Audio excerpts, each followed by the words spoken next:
Hello and welcome to Poll Science. Prime Minister Narendra Modi has said that the south of India, particularly Telangana, will see an unprecedented number of seats going to the BJP this time.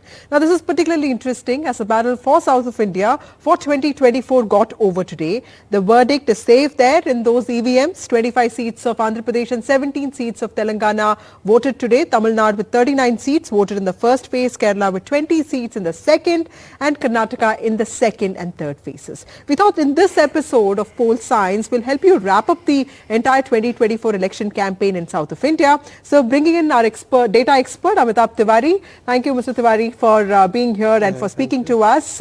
So how do you see the Prime Minister and the Home Minister and so many BJP leaders talking about the party winning big in south of India today? Because in 2014, the BJP won 21 southern seats, 19 in 2009, 18 in 1999 and 2004 and 20 in 1998. Its tally in these states has remained below 7 even in the elections before that. So it's quite a challenge for the BJP to crack this South India code. Yeah, so actually in 2019, BJP is the single largest party in south of India. It won 30 odd seats, more than the Congress party. So the disconnect here is that the south of India sends 1/4 of MPs to parliament, but out of BJP's tally, only 10% of the MPs are coming from South India. So that's the bridge which BJP top leadership wants to neutralize. Now, if we see Telangana and Andhra Pradesh, which have gone to polls recently, in Telangana, if you see, BJP got 4 seats on a 20% vote share, whereas Congress party got 3 seats on a higher vote share. Now, with the weakening of BRS, BJP hopes to increase its vote share and seat tally there. That's what the scene is. In Andhra as well, it has tied up with Chandrababu Naidu and Pawan Kalyan. So there also, their hopes are tied to the fortunes of TDP. However, whichever party wins there is likely to back the NDA if they, or rather the BJP, if they have majority on their own. That's what we've seen. So let's see how this pans out for the rest of the phases. So talking specifically about Andhra Pradesh, because it 25 seats voted today and the state is also voting for assembly polls, does Andhra Pradesh also have a tradition of voting in a split way, split votes like Odisha did in 2019? And this is a state, like you rightly pointed out, BJP, TDP and Jan Sena party have come together. In 2014 they did manage to do well, but of course BJP lost the seats that it won in 2014 in 2019. So how is the dynamics of Andhra Pradesh looking like, and how how challenging is it for this combined to defeat someone like the YSRCP or Jagan Mohan Reddy, which has 22 seats and a major part of the vote share? Yeah, so essentially if you see the vote share, it is like 50 and 40, 50% versus 40% of TDP. BJP and Congress have just 1% each, and Jana Sena had 5 to 6% vote share.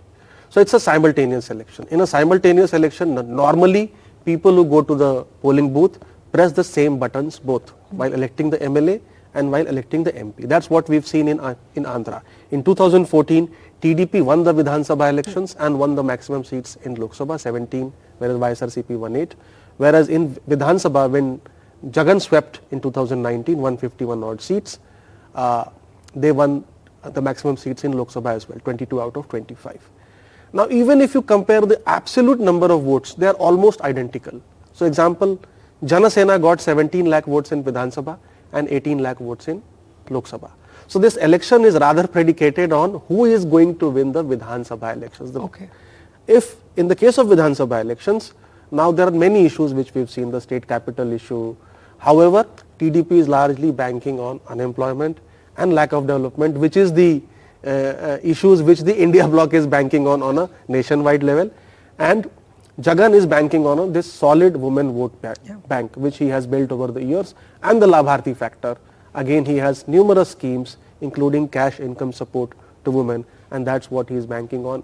TDP, on the other hand, is also banking on Congress, which has put up a spirited fight to eat into the SC/ST minority vote of the YSRCP, and the family is also now split sort of, because she is also contesting from Kadapa.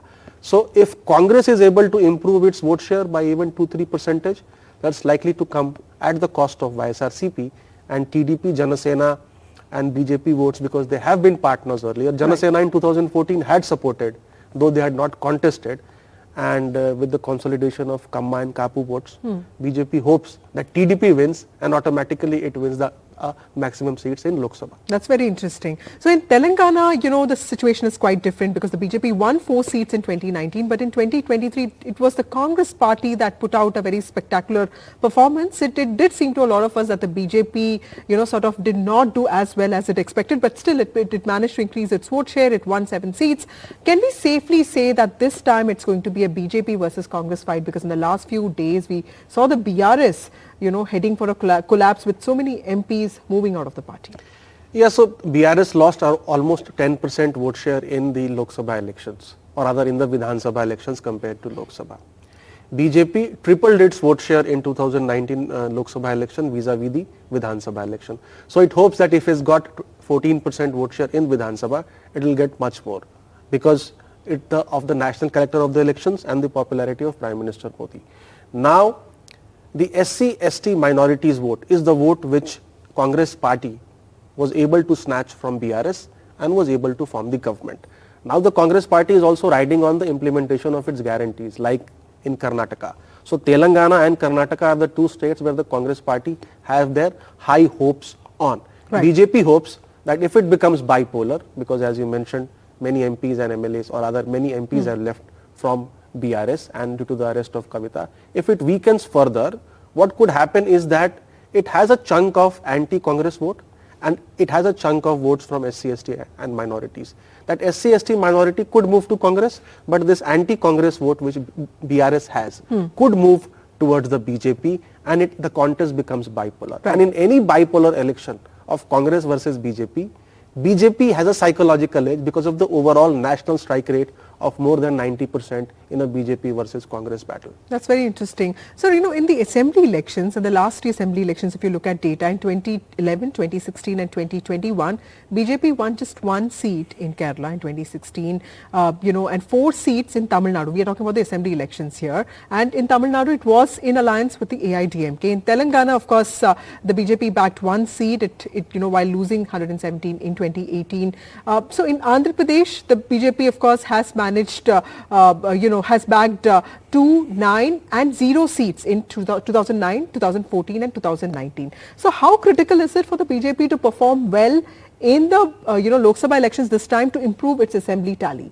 Because you're also pointing out that these two are connected. Yeah, so it is fairly important because it gives confidence to the cadre and the second rung leadership that the party can do well in south of India apart from or outside of Karnataka as well. However, one thing which we need to understand is that BJP benefits from the fact that the opposition is not united in south of India. Each state has different regional parties which are in the play. So Andhra has YSRCP and TDP, Tamil Nadu has DMK, AIADMK, Kerala has CPM and Congress, Karnataka of course BJP versus Congress, and Telangana has BRS, Congress, BJP. So all this opposition is not united. That's why it emerges as the single largest party even with 30 number of seats in south of India. So that's what helps the BJP in Vidhan Sabha elections, of course, which will happen in the next course of 5 years. We could see BJP bettering its position, riding on its improved performance in south of India. So the existence of regional parties not aligned with the Congress necessarily also sort of, changes the way BJP is perceived in the south of India.